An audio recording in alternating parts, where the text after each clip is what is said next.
interviews all day. It's gonna go on for at least 4 hours. Is there anything I can do to make this less painful for you guys, except leave?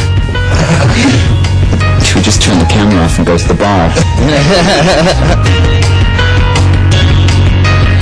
We wrote about half of this record in the south of France. We were down there trying to write singles for the singles compilation, and we just kind of kept writing, basically. And ended up with too many songs. Yep. It's better to have too many, you know, than too few. You are one of God's mistakes. You crying tragic waste of skin. Does anyone have a veto when it comes to skipping certain songs? The songs kind of choose themselves, really.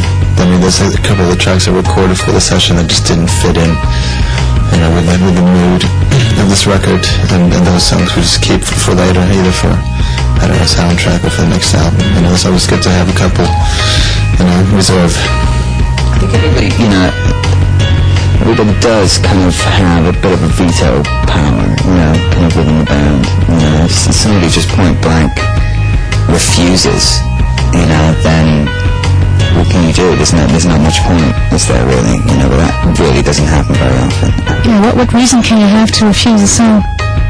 If you just, I mean, it's the same reason that you would refuse to eat broccoli, you know, you just don't like it, you know, that's all.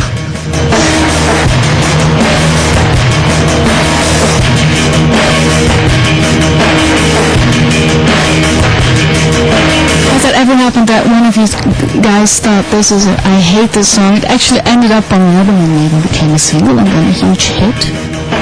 I think we all kind of felt that about Pure Morning. You didn't really like it? Well, I mean, it started off as a B-side. And it's just one of the few old ones that we just really don't like anymore. So you're not going to play it anymore? Well, it's just one of those songs that we can't escape, really. So, and sometimes you have to strike a balance between what makes you happy and what makes the audience happy when you play a concert. So it probably it's going to be staying with us for till the end, I think. A friend in need, a friend indeed. A friend with weed is better. The next tour, is it just going to be the three of you or some extra people on stage like before? Been 5 of us for several years now. So it continues to be 5. Different lineup this time, but the core of the band is still there. So who's going to be the other two? Well, there's Bill, who's been with us since 94 or something, you know. Used to drive us around in his van. And so yeah, he plays in the band now. He's been playing in the band for, God, it's about 7 years or something. And we have a new guy in the band who used to be in Suede. Alex, yeah. Alex Lee. A friend with breasts and all the rest. A friend who's dressed in leather. You worked with Dimitri Ticovoy, is that how you're supposed to pronounce it? Ticovoy, that's not French. It's Russian, I think, yeah. He looks a bit Russian too. He does. He's like a sort of, looks like a cross between, you know, a Russian and an alien. He's a drummer, right? He is, yeah. Yeah, he's the second drummer that's produced an album that we've made, you know, but he's a better drummer than the guy who produced the first album. Days, dawning, skins crawling. Days, dawning, skins crawling. So how would you say that, because first it was Dimitri, then there's Flood. How did he influence this record? Well, he's a mixing legend, you know, he's a pre-production legend, Flood, you know, and it was really, really good to work with him because most people who mix records say, like, I'm the mixer, you're the band, don't bother coming to the studio, you know, and Flood was the opposite. It's just saying to us from day one, you know, I can't make any decisions without you here, you know, which is just really, really very, very refreshing to hear, particularly from somebody who has such a impressive CV, you know. It's definitely, you know, a hero of mine. You know, a lot of my favorite records he's done. You know, from Peter Harvey to Depeche Mode to U2. And he had a very musical approach to the mixing process, and I think what he did mostly for this record was bring the band to the forefront. He really started out with drums, the bass, and the guitar, and that was the core element. So in that way, I think this record is much more direct and much more. A friend in need's a friend indeed. A friend who'll tease is better. Our thoughts compress, which makes us blessed and makes for stormy weather.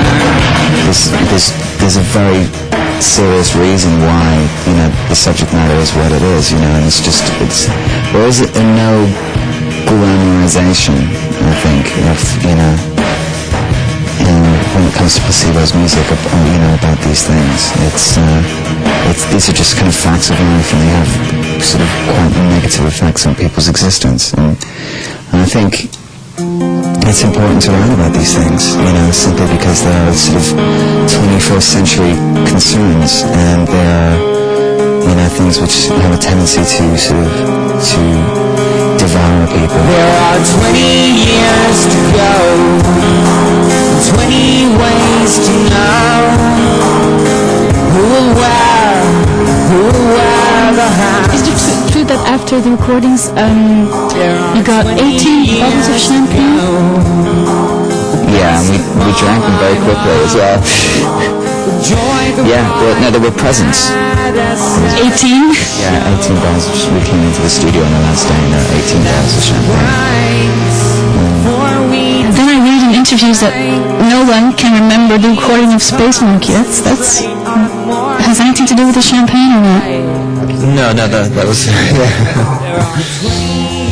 No, that was. I remember the recording of it. It's just the way that it ended up being final song. It went through a very strange journey. It started off in a very different place from the end, and the end result, you know, when it all came together, all these pieces, it just really came to life, and none of us really knew how it got there.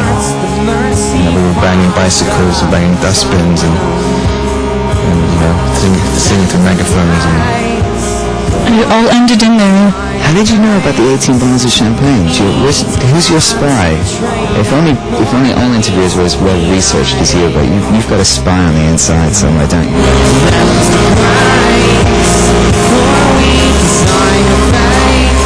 You've just done 3 gigs in France, is that right? Yeah. How are they? Wicked. They were great. They were very, very good.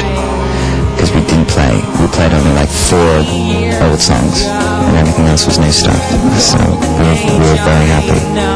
Getting tired of the old stuff? Yeah, I mean, it feels like getting, you know, these songs, kind of playing these songs, these new songs, it felt like a sort of get out of jail card, you know, kind of thing in a way, you know. I think we've been playing the same songs for so long that it kind of started to feel like we were some kind of karaoke band or something, you know. We just kind of really needed to, you know, just sort of new blood, you know, otherwise we're just going to go completely insane, I think. So it was fantastic. So playing the festivals, like you're going to play at Richter, you're going to have to like mix it, right? Old stuff, new stuff. Ouch. Yeah, it's Sorry to remind you.